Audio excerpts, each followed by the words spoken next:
Day 14 of your astrological advent calendar. I'm Lindsay. Today we are talking about Mars at the end degrees of Sagittarius. This is the last day that it will be in Sagittarius for 2 years, and it's at the 29th degree. What's important to know about this today is it's actually making a square aspect, a very frictional aspect with Neptune. Neptune is also at 29 degrees. That's what's called the anaretic degree in astrology, which means thinking about each sign, it's 30 degrees, and they have sort of a story, right? The beginning, it's very much like you can align it with the tarot or any other hero's journey, where you have to start off with being the fool, right? Just not knowing anything on this journey. And then you get to the 29th degree and you've gone through the entire story. So Mars has gone through the entire Sagittarius story. And tomorrow it's going to be moving into Capricorn. But before it does that, it has to have this experience where it's squaring up Neptune. Now, Neptune is at the end degrees of a 14-year long cycle. And so Neptune is very old in that spot. Mars is the warrior, Neptune is the mystic. They're both in these Jupiter-ruled signs. Sagittarius, Jupiter-ruled fire, Pisces, Jupiter-ruled water. They're square, which means they're going to have, a frictional experience. But on the other side of those things is when we get something beautiful. Okay, so here's what Ren Butler says about Mars and Neptune. So I'm going to read you the more negative because that could be what comes out first, and then the result could be the more positive. It's kind of how I see things lately, is that even those squares, oppositions, the more challenging aspects, they do feel terrible in the moment, but they lead to that flip side. So they're really necessary. So Mars, Neptune, Ren Butler, Archetypal Universe, he says, strange feelings of pointlessness and futility, toxic blah malaise, uncomfortable inner heat, the potential for secret, harmful actions, camouflaged desires. For me today, I just feel like there's so much to do, and I know I have to do it, and it might not be going the way that I want it to, per my desires, but I know that there's going to have to be another answer. I have to be flexible, right? We're talking about flexibility in this holiday season because the mutable signs are turned on. So much Sagittarius, so much Pisces. Now, spiritual and creative vitality are on the other side of this square. Magnetic warmth and charisma, a gentle and sensitive strength, gifts for compassionate action and enlightened non-action. So Mars and Neptune together could create a space where you might want to be doing, or have a lot of things to do on your to-do list, but you might need to just take a space for reflection, for quiet, to shift the entire system. Okay, and that's going to bring us to our story time. I'm excited to tell you this one today.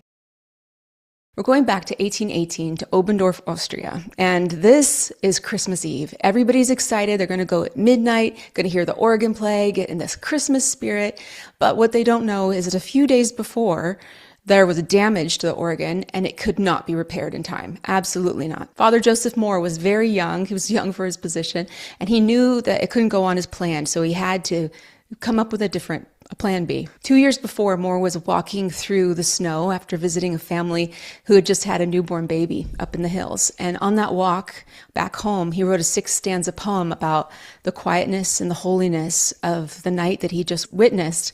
He had the poem in his drawer ever since. On Christmas Eve, he remembered the poem. He took it to Franz Gruber, which was the school teacher and the organist of church. He also played guitar. So he said, can you do anything with this? Can you make a little melody and we'll just say these words. We'll sing this song. Gruber sat down within a few hours in a really tight time crunch. He wrote the melody. And that evening, the first time anywhere in the world, Father Moore and Gruber stood together in front of the congregation and sang Silent Night, Stille Nacht, and nothing but two voices and one guitar.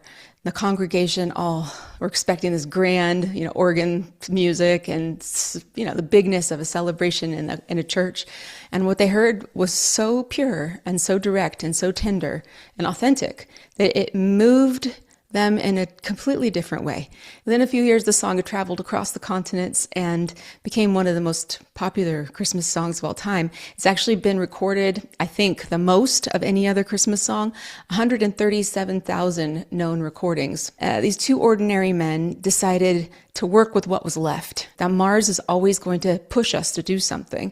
And Neptune came in and said, yes, we'll do it. We're not going to do your Mars way where you're going to have a big organ and it's going to be all big. We're going to do it in a quieter way, more authentic way, a more still way, where we're bringing people into that moment of a newborn baby's birth. It's the liminal space between spirit and materiality. I have a personal story. Back in 2014, I was part of a church, and I had an opportunity to sing on Christmas Eve. And there were lots of different singers and stuff, so it was kind of like a variety show. And I went in with that song, and it was a special arrangement that this guy did. So I had a jazz pianist and a single guitar. It was very kind of like Charlie Brownish, but also a little, I don't know, it was so interesting. But that was the song I sang, Silent Night. The church was full of people, babies, kids, 2 stories worth of people. And I was so nervous. I was holding my little boy's hand. He was little at the time. And I was just like getting strength from his sweet little spirit and holding his hands. I was afraid. So I get up there and the music starts. The whole place went silent. Babies didn't cry. Kids didn't move. I've never experienced anything like it. Just singing in that moment, holding that space for everybody. Oh my gosh. I'll never forget it. It was one of the most beautiful moments of my life. And it's this song, Silent Night. Yeah. So if your energy feels a little bit unfocused today, or things don't go exactly as you planned, just don't fight it. Let it be a silent night moment. The old things are closing down and the wisdom is coming in. Crystal Advent Calendar. Here we go. It's been so magical so far. I've enjoyed it so much. Day 14, locked and loaded. Let's see what it's got for us. Oh, I ripped it. Oops. Very Mars. Whoa. Oh my. Whoa. It's always the same. It's like, wow, beautiful. What is it? This one's blue with striations. I'm guessing the only real blue one here is lapis lazuli. Wisdom, focus, spiritual insight, encourages learning and clear thinking. Wisdom, very Jupiterian. Focus, very Mars. Spiritual insight, that's both. That's Sagittarius and Pisces. Encourages learning, Sagittarius, and clear thinking. I like you just the way you are. Thank you so much for being here with me on day 14. I really do appreciate you, and I wish you all the best. Okay, I'll talk to you tomorrow, day 15.